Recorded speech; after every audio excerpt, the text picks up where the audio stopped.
La raíz del sufrimiento. El gran maestro espiritual Krishnamurti dijo: cuando a un niño le enseñas que un pájaro se llama pájaro, el niño no volverá a ver el pájaro nunca más.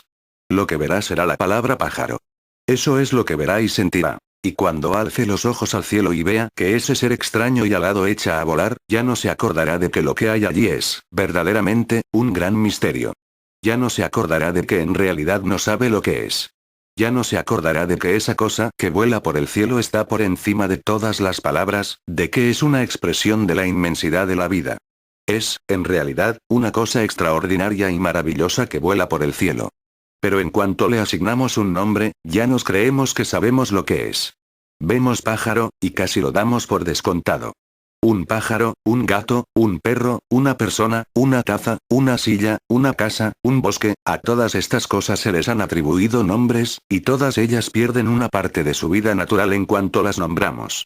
Está claro que debemos aprender estos nombres y debemos asociarlos a determinados conceptos. Pero si empezamos a creer que los nombres y que todos los conceptos que les asociamos son reales, entonces habremos emprendido ya el viaje que nos conducirá a quedarnos sumidos en un trance por el mundo de las ideas. La capacidad de pensar y de utilizar el lenguaje tiene un lado oscuro que, si se descuida y se emplea de manera imprudente, puede hacernos sufrir y tener conflictos innecesarios unos con otros. Porque al fin y al cabo eso es lo que hace el pensamiento. Separa. Clasifica. Nombra. Divide. Explica. Es verdad que el pensamiento y el lenguaje tienen aspectos muy útiles y que, por tanto, es muy necesario desarrollarlos. La evolución se ha esforzado mucho para que tengamos la capacidad de pensar de manera coherente y racional, o, dicho de otro modo, de desarrollar un pensamiento que nos permita sobrevivir. Pero cuando observamos el mundo vemos que esto mismo que ha evolucionado para ayudarnos a sobrevivir se ha convertido también en una especie de prisión para nosotros. Nos hemos quedado atrapados en un mundo de sueños, en un mundo en el que vivimos principalmente en nuestras mentes. Este es el mundo de los sueños del que hablan muchas enseñanzas espirituales antiguas. Cuando muchos sabios y santos antiguos dicen, tu mundo es un sueño, estás viviendo en una ilusión, se refieren a este mundo de la mente y al modo en que nos creemos nuestros pensamientos acerca de la realidad. Cuando vemos el mundo a través de nuestros pensamientos, dejamos de conocer la vida tal como es y de conocer a los demás tal como son. Cuando yo tengo un pensamiento acerca de ti, es una cosa que he creado. Te he convertido en una idea. Si tengo una idea acerca de ti y me la creo, te he degradado en cierto modo. Te he convertido en una cosa muy pequeña. Así nos comportamos los seres humanos. Esto es lo que nos hacemos los unos a los otros. Para entender de verdad la causa del sufrimiento y nuestra posibilidad de dejarlo y quedar libres de él, tenemos que observar muy de cerca esta raíz del sufrimiento humano. Cuando nos creemos lo que pensamos, cuando tomamos nuestros pensamientos por la realidad, sufrimos. Esto no resulta evidente hasta que no nos lo planteamos. Pero el caso es que cuando nos creemos nuestros pensamientos, en ese instante mismo empezamos a vivir en el mundo de los sueños, donde la mente conceptualiza un mundo entero que en realidad no existe en ninguna parte más que en la mente misma. En ese momento empezamos a conocer una sensación de aislamiento, dejamos de sentirnos conectados unos con otros de manera humana, y, por el contrario, nos retraemos cada vez más en el mundo de nuestras mentes, en ese mundo creado por nosotros mismos. Salir del patrón del sufrimiento. ¿Cómo salir de esto, entonces? ¿Cómo evitaremos perdernos en nuestros propios pensamientos, proyecciones, creencias y opiniones? ¿Cómo empezamos a buscar una salida de este patrón del sufrimiento? Para empezar, tenemos que hacer una observación, que es sencilla pero muy reveladora. Todos los pensamientos buenos, los pensamientos malos, los pensamientos cariñosos, los pensamientos malignos, se producen dentro de algo. Todos los pensamientos surgen y desaparecen dentro de un vasto espacio. Si observas tu mente, advertirás que cada pensamiento se produce por sí mismo sin más, que surge sin ninguna intención por tu parte. Nuestra reacción aprendida es aferrarnos a ellos e identificarnos con ellos. Pero si somos capaces de renunciar, aunque solo sea por un momento, a esta tendencia angustiosa a aferrarnos a nuestros pensamientos, empezamos a advertir una cosa muy profunda. Que los pensamientos surgen y se agotan de manera espontánea y por sí mismos dentro de un espacio inmenso. Que el ruido de la mente se produce, en realidad, dentro de un sentido muy profundo de silencio. Puede que esto no resulte evidente a primera vista, porque estamos acostumbrados a concebir el silencio y la quietud en términos del entorno exterior. ¿Es silenciosa mi casa? ¿Ha dejado de ladrar el perro del vecino? ¿Está apagado el televisor? O bien, tendemos a concebir el silencio en términos internos. ¿Es ruidosa mi mente? ¿Se han tranquilizado mis emociones? ¿Me siento tranquilo? Pero el silencio o la quietud de que estoy hablando no es un silencio relativo. No es una ausencia de ruido, ni siquiera una ausencia de ruido mental. Es, más bien, una cuestión de empezar a advertir que existe un silencio que está siempre presente, y que el ruido se produce dentro de este silencio, incluso el ruido de la mente. Puedes empezar a darte cuenta de que todo pensamiento surge sobre el telón de fondo de un silencio absoluto. El pensamiento surge literalmente dentro de un mundo sin pensamientos. Cada idea aparece dentro de un vasto espacio. Cuando seguimos observando la naturaleza del pensamiento y, más concretamente, quién o qué es consciente de que se produce el pensamiento, la mayoría de las personas estamos bastante seguras. Bueno, yo soy el que observa el pensamiento.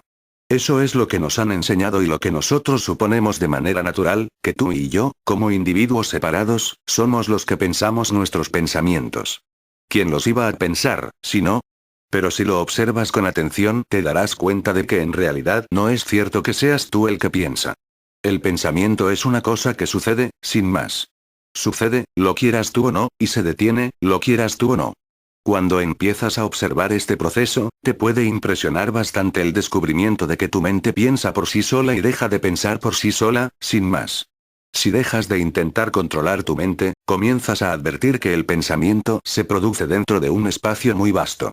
Este descubrimiento es extraordinario, porque empieza a mostrarnos la presencia de algo distinto del pensamiento, y que nosotros somos algo más que el primer pensamiento que nos viene a la mente. Cuando nos creemos nuestros pensamientos, cuando creemos muy dentro de nosotros que, de hecho, equivalen a la realidad, podemos empezar a ver que esto nos conduce directamente a la frustración, al descontento y, en último extremo, al sufrimiento, a muchos niveles.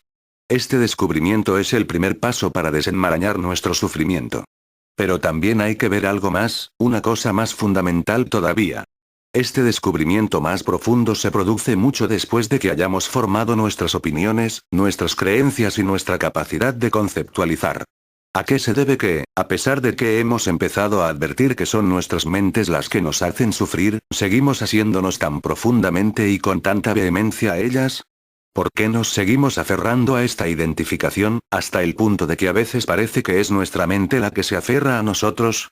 Uno de los motivos por los que hacemos esto es que creemos que nosotros somos, en realidad, el contenido de nuestras mentes, nuestras creencias, nuestras ideas, nuestras opiniones.